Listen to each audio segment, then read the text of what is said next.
भव्य आत्माओं,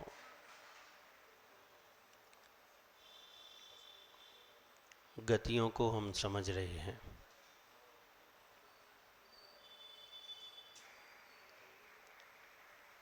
पर्याय परिवर्तन के कारण हम एक गति से दूसरी गति को प्राप्त करते हैं।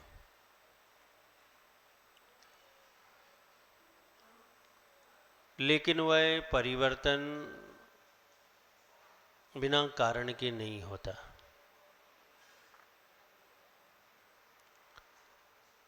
क्योंकि किसी एक गति से दूसरी गति में जाने के लिए 3 ऑप्शन तो होते ही हैं। अगर मान लो हम मनुष्य हैं, देव, नारकी और त्रियंच, ये तीनों गतियां हैं कि इनमें से कोई एक जगह हम जा सकते हैं।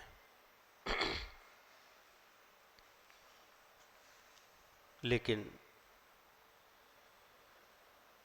गति और आयु बांधनी पड़ती है,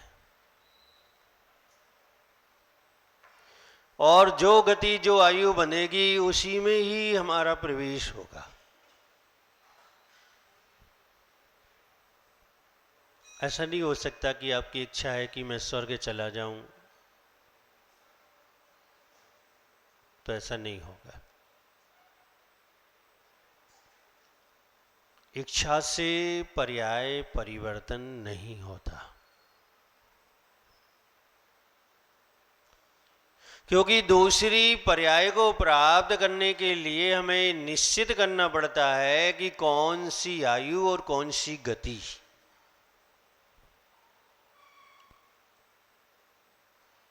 सिद्धांत को उठाकर जब हम देखते हैं तो ये एक वैज्ञानिक प्रक्रिया है, होती स्वयं से है, और मुख्य भूमिका हमारे भावों की होती है। और जैसे जैसे भाव होते हैं वैसे वैसे गति का बंध और आयु का बंध होता है। यानी जीव स्वच्छंद नहीं हो सकता कि वो कुछ भी करे, और अगर कुछ भी करोगे तो फल भी कुछ भी मिलेगा। और ये निश्चित है कि हमें हमारे परिणामों के अनुसार ही हमें गति प्राप्त होती है।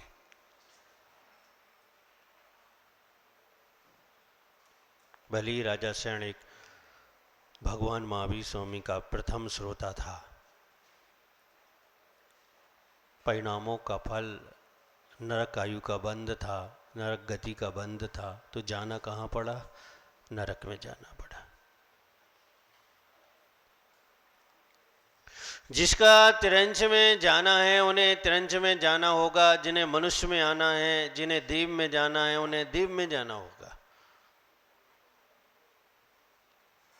और जीवन में एक बार अवसर मिलता है आयु बंध का,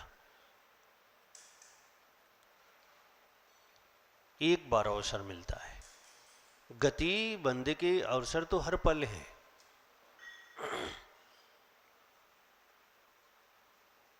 लेकिन उससे कोई ज्यादा प्रयोजन सिद्ध नहीं होता।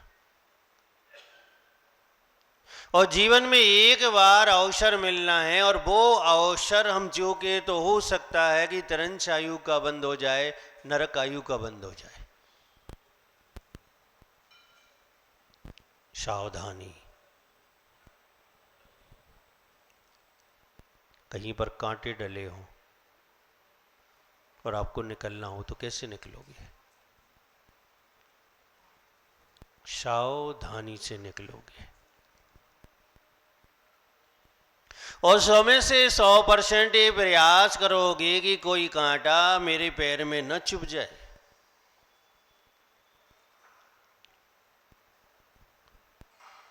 ऐसे ही बिल्कुल हमारा जीवन है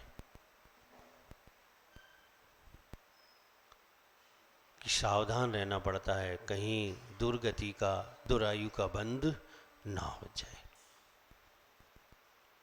और सावधानी के लिए आचार्य ये कहते हैं कि भावों की निर्मलता, भावों की पवित्रता, भावों में धर्म बसा होना चाहिए। और जब तक ऐसा नहीं होगा तब तक वैसी उपलब्धि नहीं हो सकती।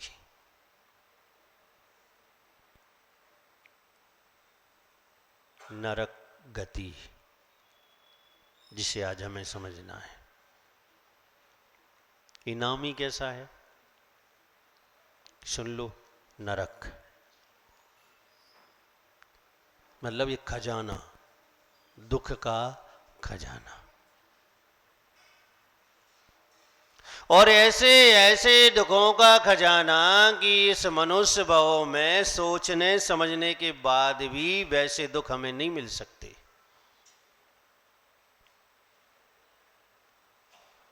लोग कहते बैराग कैसे आता है? बैराग तो मच्छर के काटने से भी आ सकता है।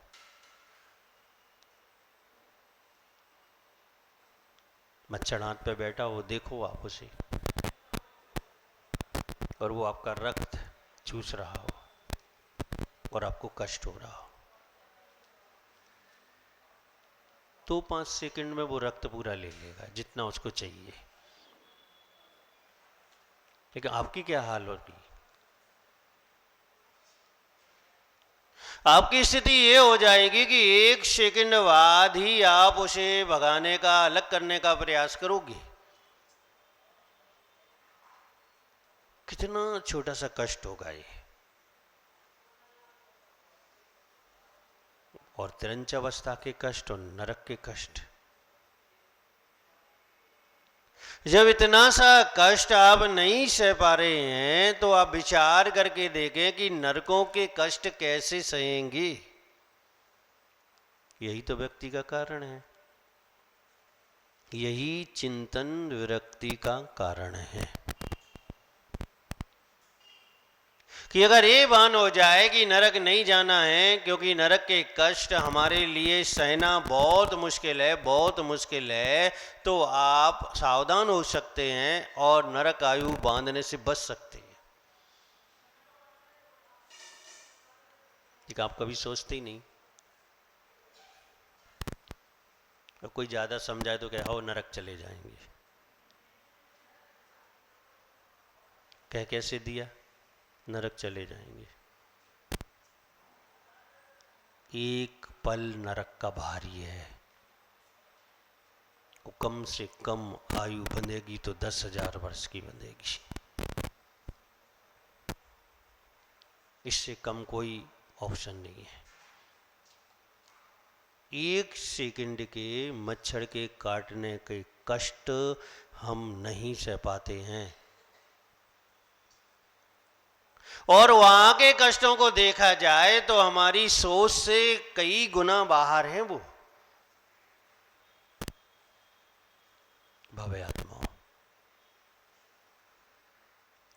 जैन दर्शन ये कहता है कि सावधानी, एक एक कदम फूक फूक कर रखो। फूक फूक कर कदम रखने का मतलब क्या होता है?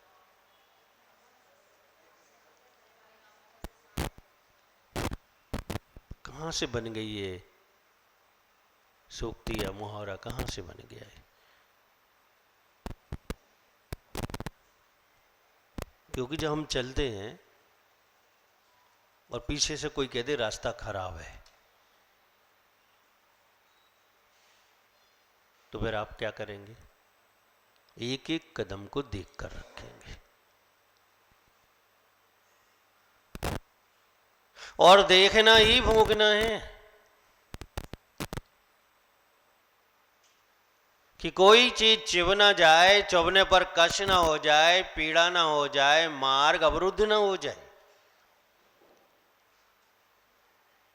कदम कदम पर सावधानी। और सबसे बड़ी बाधा है प्रमाद।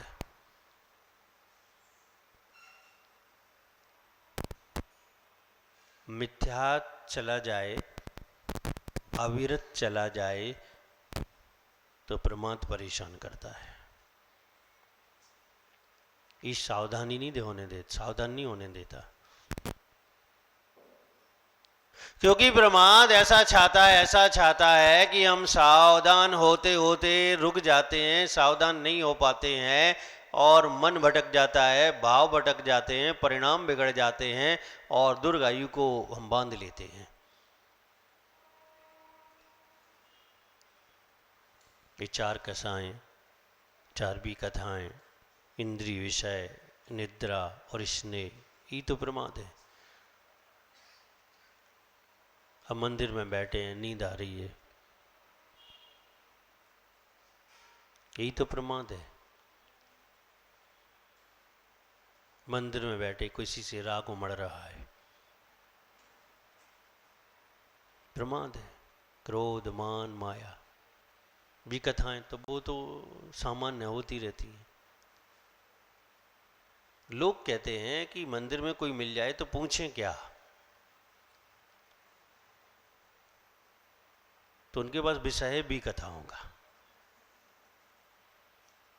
एक अच्छा कोर्स है, 24 घंटे चलता है,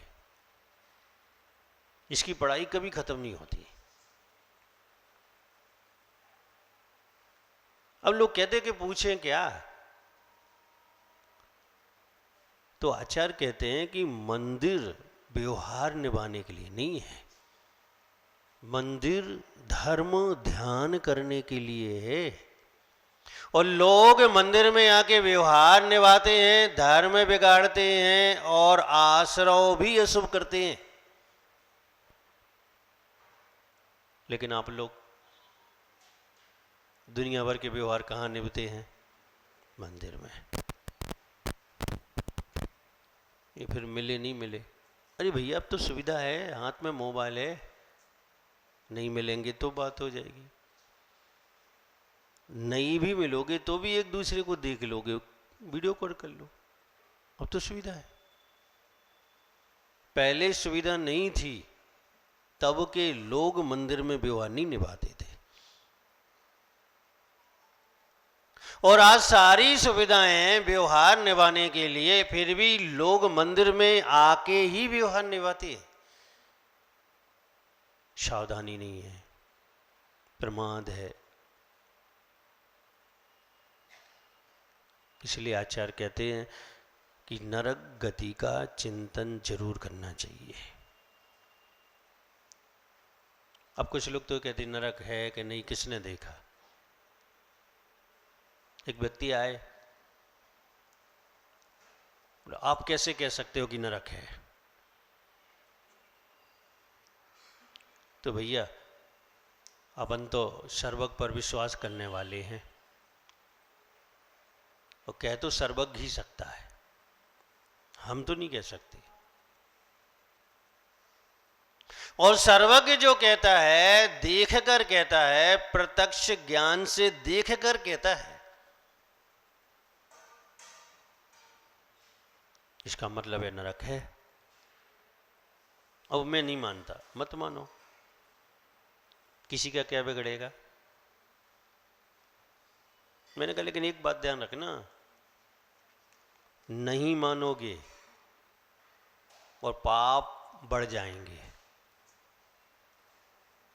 जब ये मान लेंगे कि नरक है ही नहीं है, तो पाप के फल से नरक होता ही नहीं है, तो बढ़ेगा क्या? फिर पाप बढ़ेंगे।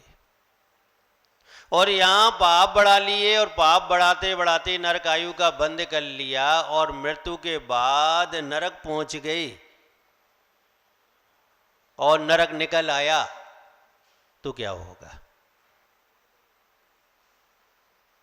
समझदारी ये है कि है और नहीं है, इसके निर्णय को हम छोड़ दें। समझदारी ये है कि हम ऐसे काम करें कि अगर नरक है तो वहां हम ना जा पाए। इस दुनिया में जितने भी दर्शन हैं, उनमें से कुछ दर्शनों को छोड़ के सभी स्वीकार करते हैं कि हां नरक है। ईश्वरवादी दर्शन भी स्वीकार करते हैं कि नरक है, और नरक है, इसमें कोई कहीं विकल्प नहीं है।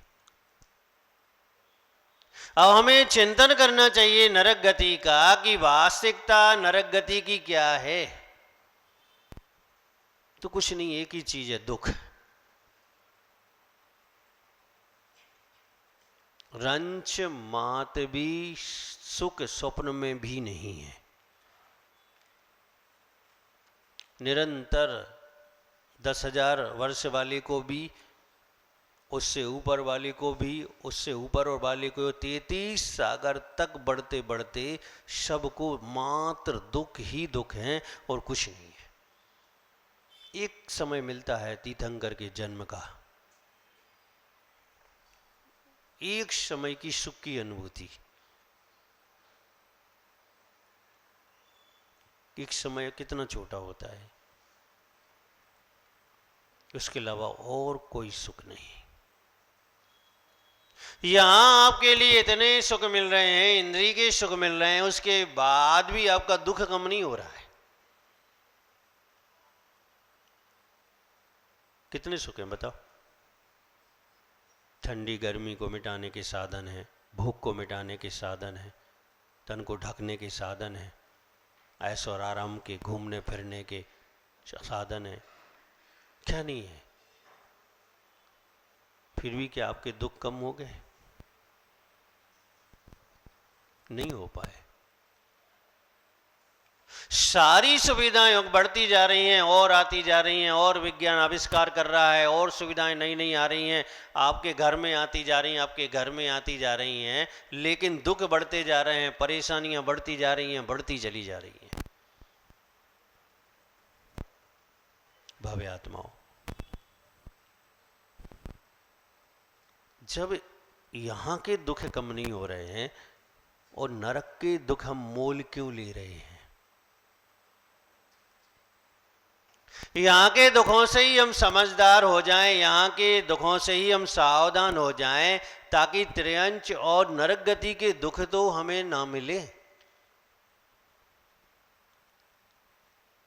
आचार्य उमा स्वामी ने एक सूत्र कहा, परस्परो दीर्घ दुखा। इस सूत्र से नरक का सारा परिचय आ जाता है। भूमि स्पर्श के दुख,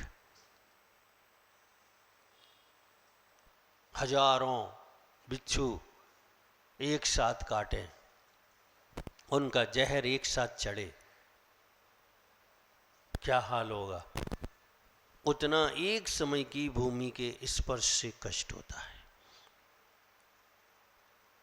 यहां एक बिच्छू काट ले किसी को, 24 घंटे तो उसकी वेदना, उसकी पीड़ा का कोई अनुमान नहीं लगा सकता। और यहां ये कहा जा रहा है कि 1000 बिच्छू एक साथ काटे, भूमि स्पर्श का दुख। और ये दुख प्रति समय है, ऐसा नहीं कि पहली बार गए स्पर्श हुआ और दुख हुआ। जब तक उस भूमि पर रहोगे तब तक दुख है, यानी निरंतर दुख ही दुख है, निरंतर। फिर उसके बाद परस्पर नारकियों के देने वाले दुख। क्या करते हैं वो? ये जो अपने लड़ने झगड़ने की आदत होती है ना, एक व्यक्ति बोले मुझसे, आप लोग बढ़िया हैं, आपस में कोई विकल्प नहीं होता। तो हाँ, हम लोगों ने निर्णय कर लिया है कि नरक नहीं जाना है, और ये परिचय भी है कि हम नरक से आए भी नहीं हैं। अगर हम आपस में झड़क रहे हैं, आपस में लड़ रहे हैं, एक दूसरे पर बैरभाव बंध रहे हैं, तो ये परिचय है कि कहां जाएंगे और कहां से आए हैं। आप लोग ऐसा मत करना, वरना वहां तो हम एक होंगे और करोड़ों हमें दुख देने वाले होंगे। जब वो इकट्ठे टूटते हैं गिद्धों की भांति, तो हमारा जो नारकीय शरीर है उसका इतना इतना सा हिस्सा भी उन हाथों में नहीं जाता उन लोगों के, और हम बढ़ जाते हैं। अगर कोई एक रोटी को 10 लोग छीने तो कितना कितना सा हिस्सा उसके हाथ में आएगा।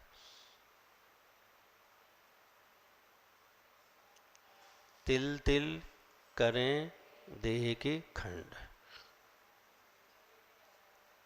अब तिल कितना छोटा सा होता है। अब अगर सुई चुभ जाए, प्राण जैसे निकलते हैं। डॉक्टर जब सुई लगाता है, पूरा हम अपने आप के विश्वास में आ जाते हैं, डॉक्टर को विश्वास में ले लेते हैं और कहते भाई हाथ धीरे से लगाना। नया हो तो पूछ लेते पहले लगाई है सुई की नहीं लगाई किसी को। सुई का कष्ट कितना भारी दिखाई देता है। और वहां जो शरीर है उस शरीर के छोटे छोटे टुकड़े, छोटे छोटे टुकड़े, और इतने छोटे कि तिल बराबर, एक बार नहीं, असंख्यात, असीम। और मजबूरी देखो आप, ना मरते हैं ना जीते हैं, मर भी नहीं सकते। अकाल मृत्यु का निषेध है नरकों में। यहाँ तो थोड़े से आए और फांसी लगा ली, थोड़े से आए आग लगा ली, थोड़े से आए पानी में डूब गए, क्योंकि मनुष्य में तो अकाल मृत्यु है। वहाँ तो वो भी नहीं है। आयु पर्यंत वह तिल तिल देह के खंड का बार बार दुख का अनुभव करना ही होगा, करना ही होगा, कोई विकल्प नहीं है। क्या सोचते होंगे वो अनार की ऐसा जब होता होगा, सोचो जरा। क्या सोचते होंगे कि आखिर मैंने किया क्या होगा ऐसा, क्या किया होगा मैंने ऐसा जो ऐसा कष्ट मिल रहा है, ऐसी स्थिति मेरी द्वारा बनाई जा रही है। विचार तो अभी भी आता होगा, इस गति में भी आता होगा। ज्यादा कष्ट आ जाए तो लास्ट में विचार आ ही जाता है, कुछ तो किया था, क्योंकि बिना किए हुए फल तो मिलता ही नहीं है।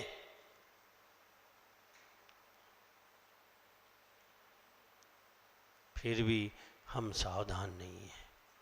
सबसे बड़ा दुनिया का आश्चर्य है कि सब कुछ जानने के बाद, समझने के बाद लोग सावधान नहीं हैं।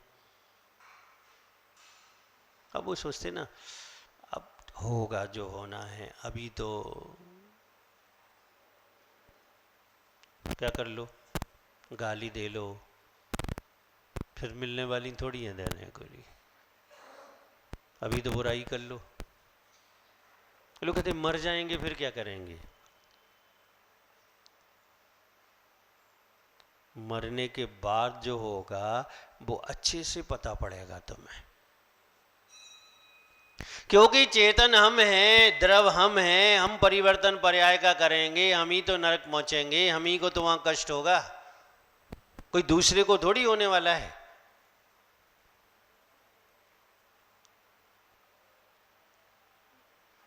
तो नरक गति के दुखों का बार बार चिंतन करना चाहिए।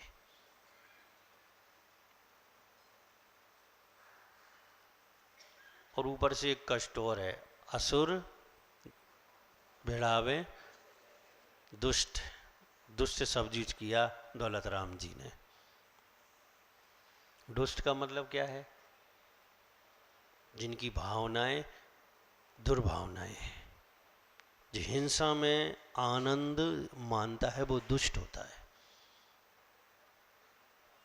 विचित्रता देखो, वो हिंसा नहीं कर सकते।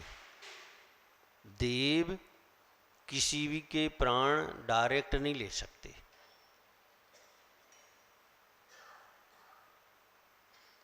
लेकिन इनडायरेक्ट आपस में भिड़ा के कोशिश करते हैं और हिंसा में आनंद मानते हैं।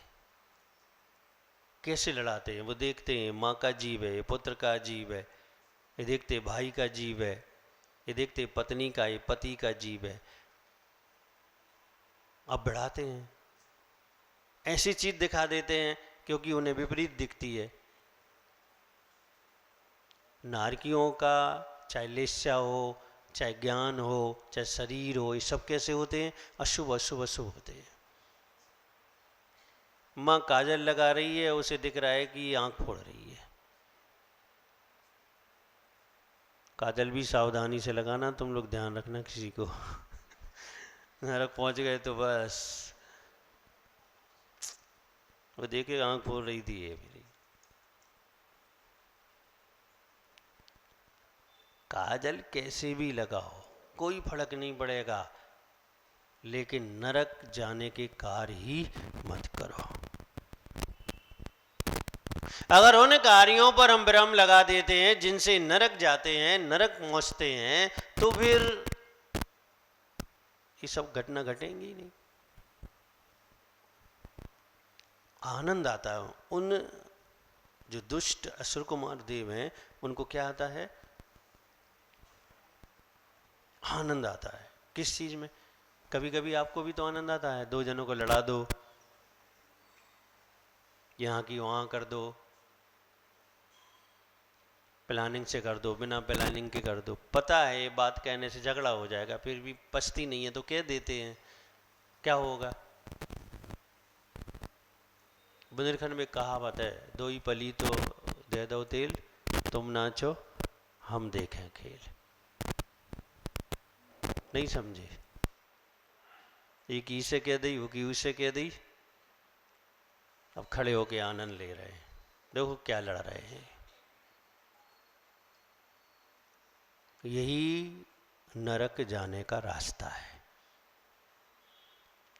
ये जितनी भी ऐसी बातें हैं जो लड़ाई की, झगड़े की, निंदा की, बुराई की, एक दूसरे के वैर भाव की हैं, यही रास्ता है नरक जाने का, यही मार्ग है नरक जाने का।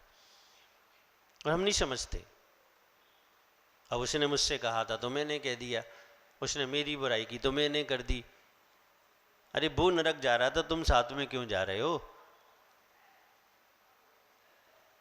यहाँ तो साथी नहीं बन रहे हो, वहाँ साथी बन रहे हो साथ में जाने के लिए। यहाँ एक साथ नहीं रह पा रहे हो, एक दूसरे पर ऐसा सब करके एक साथ नरक जाने को तैयार हो गए हो। भावे आत्माओं, एक गति का चक्कर ठीक नहीं है, और कम से कम हम दो गतियों से तो बचें, त्रिंच और नरक गति से बचें। ये हमें प्रयास करना चाहिए कि हम दो गतियों से बच जाएं। छह डाला में दौलत राम जी सिर्फ नरक गति के दुख बताकर ये जताना चाहते हैं कि सोच लो कहां जाना है। और अगर ठीक से सोचोगे तो अपने आप हमारी आत्मा ये कहेगी, अंतर्चेतना से आवाज आएगी कि कम से कम नरक तो नहीं जाना है। जीवन पर्यंत असाता का उदय। तरंच में तो कभी कभी साता का भी उदय आ जाता है, लेकिन यहां जीवन पर्यंत जितनी साता हमने बीती हुई सदियों में बांधी है, आत्मा में बांधी है, वो नरक में जाके सब असाता में परिवर्तित, संक्रमित होकर उदय में आती है। यानी वर्तमान भी खराब किया, और जो हमने अतीत में अच्छा कर लिया था, उसका जो द्रव आत्मा में पड़ा था, हम उसको भी व्यर्थ खराब करते हैं। जो सुख देने वाला था, जो आराम देने वाला था, जो शांति आनंद देने वाला था, वही द्रव हम दुख देने वाला बना लेते हैं। मैं सब जगह कहता हूं, सबसे कहता हूं, कुछ पढ़ो ना पढ़ो, लेकिन कर्म सिद्धांत जरूर पढ़ना चाहिए। वो पढ़ते ही पढ़ते 50%, 50% आपके मन से पाप भाव पलायन कर जाएगा। क्योंकि ये समझ में आएगा कि ऐसा करने से भी ऐसा होता है, ऐसा करने से भी ऐसा होता है, ऐसा करने से भी ऐसा होता है। और जो आसानी से छूट सकता है पहले उसे छोड़ दो। अब गाली देना तो छूट ही सकता है ना, इसके बिना तो श्वास आएगी जाएगी, पक्की बात है। इसके बिना तो भोजन पच ही जाएगा, जीवन चलेगा इसके बिना। क्या आवश्यकता है इस चीज को करने की? लड़ाई झगड़े के बिना जीवन अच्छे से चल सकता है? क्या जरूरत है? दूसरे की निंदा करने से, दूसरे से ईर्ष्या करने से अगर नहीं कर रहे हैं तो जीवन बहुत अच्छे से चल सकता है। लेकिन हमने कर्म सिद्धांत नहीं पढ़ा। हमने तो अपना सिद्धांत बना रखा है कि जो करना है अभी कर लो, क्योंकि फिर मनुष्य पर्याय में तो आना ही नहीं है ना।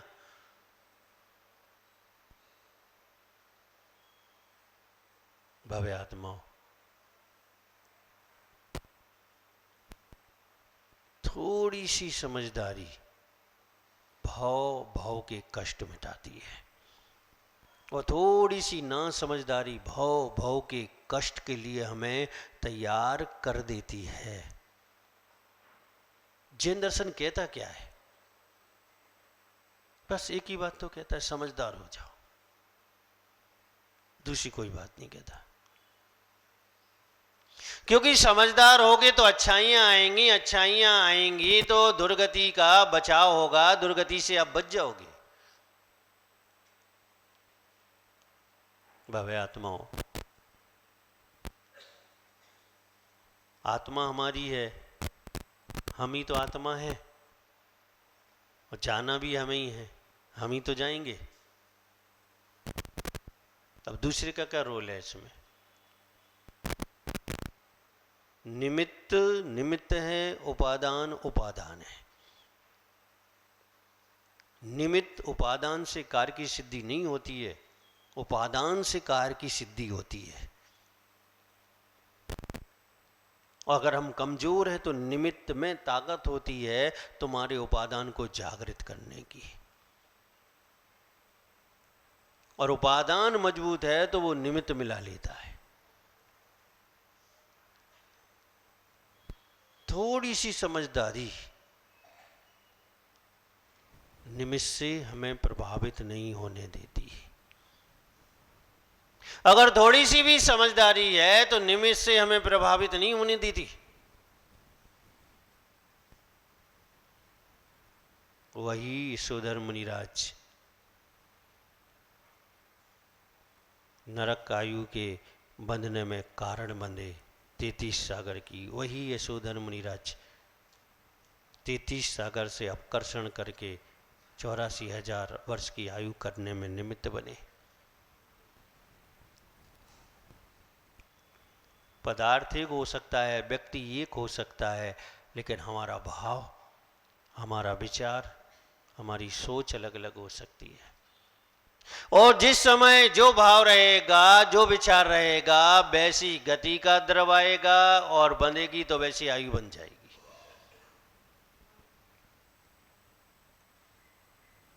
आप तो समझदार हैं, वैसे ही हमने आपको समझदारी का सर्टिफिकेट दे रखा है। नहीं, इस उम्मीद में दे रखा है कि कम से कम सर्टिफिकेट देख के तो समझदार हो ही जाओगे। भगवान महावीर स्वामी यही तो कह के गए, बुराई करने वाले की तारीफ करो।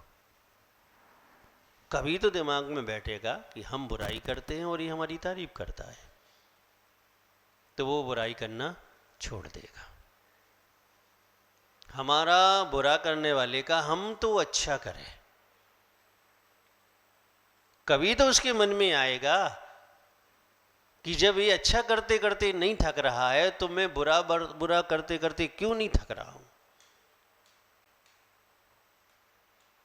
और यही सीधा मार्ग है सदगति को जाने के लिए। दूसरा कोई मार्ग ही नहीं है हमारे पास। क्यों सम्यक दर्शन, क्यों व्रत, क्यों महाव्रत? सिर्फ हमें रास्ता बनाने के लिए चीजें हैं कि जिस रास्ते पर हमें जाना है यानी सदगति की ओर जाना है तो वह सम्यक दर्शन से बनता है, सम्यक ज्ञान से बनता है, सम्यक चारित्र से वो रास्ता बनता है। वरना हमें इनकी जरूरत, सिद्धों को ना सम्यक दर्शन की जरूरत है, ना सम्यक ज्ञान की जरूरत है, ना सम्यक चारित्र की जरूरत है, क्योंकि उनका रास्ता, उनकी मंजिल तय हो चुकी है। हम रहे हैं कि हमारी अभी मंजिल और मार्ग दोनों ही तय नहीं हुए हैं। तो भव्य आत्माओं पर्युषण पर्व आ रहे हैं। क्या आ रहे हैं? परेशानी के दिन आ रहे हैं। नहीं, बहुत से लोग ऐसे होते हैं जिन्हें लगता है कि अब दिखाने के लिए कुछ करना पड़ेगा। नहीं, ऐसा नहीं करना है, बहुत अच्छा करना है। परिणामों की निर्मलता बनाना है। पानी अगर गंदा है तो हम साफ करने का उपाय करते हैं। एक गांव में हम लोग कहीं थे, ध्यान नहीं आ रहा है, वहां सब चीजों से पानी गंदा आता था। तो लोग जहां से पानी भरते थे वहां नगर पालिका ने व्यवस्था कर रखी थी कि फिटकरी की बोरी रखी रहती थी कि पानी भरो और अपने हाथों से फिटकरी उसमें डाल के ले जाओ और रख दो। धीरे धीरे कचरा क्या होगा, सारा नीचे बैठ जाएगा और पानी को दूसरे बर्तन में निकाल लो। जब वो पानी को दूसरे बर्तन में निकालेगा तो साफ निकलेगा, पी सकता है, भोजन बना सकता है। ये जो पर्व होते हैं, ये जो हमारे परिणामों में गंदगी आ गई है, और गंदगी मुख्य रूप से दो ही हैं, राग और द्वेष। और ये राग द्वेष की गंदगी जो है और बहुत सारी अनंत गंदगी लाता है। ठीक है, पंचम काल है, हम जड़ से तो नहीं उखाड़ सकते इन्हें, लेकिन शुद्ध तो कर ही सकते हैं, इनको भी शुद्ध किया जा सकता है। अष्टमी, चतुर्दशी, अष्टानिका, 10 लक्षण पर्व, इस असत पर्व है। और पर्व का मतलब है अपनी समीक्षा। आप देखना, वर्ष का रूटीन है पर्व आने का। 15 दिन में अष्टमी और चतुर्दशी आएगी, फिर 15 दिन में अष्टमी और चतुर्दशी आएगी। मतलब क्या है? रोज अष्टमी क्यों नहीं है? नहीं, आपको अवसर है। आप क्या कर रहे हो, अष्टमी को चेक होगा ये। आपके परिणाम एक आसन करने के हैं, आपके परिणाम धर्म ध्यान करने के हैं, आपके परिणाम हिंदी के विषयों पर कंट्रोल करने के हैं कि नहीं है, ये आपको अष्टमी जताती है।